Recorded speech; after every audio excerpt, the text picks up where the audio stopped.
మీ అందరి సాక్షి ఒకటే మాట చెప్తా ఉన్నా, ఇవాళ విర్రవీగుతున్న పోలీస్ అధికారులు, ఇవాళ ఎవరైతే రేవంత్ రెడ్డికి చెంచగాల లెక్క పనిచేస్తున్న అధికారులు ఉన్నారో ఒక్కొక్కరికి తప్పకుండా నేను చెప్తా ఉన్నా, 3 ఏళ్లలో మళ్ళా వస్తాం.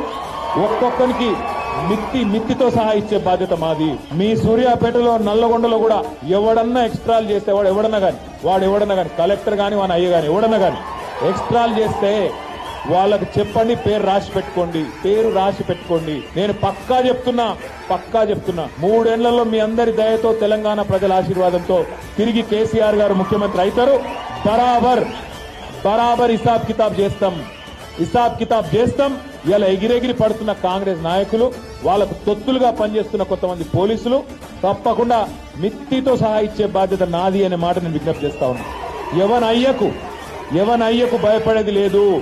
రేవంత్ రెడ్డి కాదు వాని తాత జేజమ్మ దిగొచ్చిన మళ్ళా కేసీఆర్ గారు ముఖ్యమంత్రి కావడాన్ని ఎవడూ అడ్డుకోలేడు. ఇది వాస్తవం.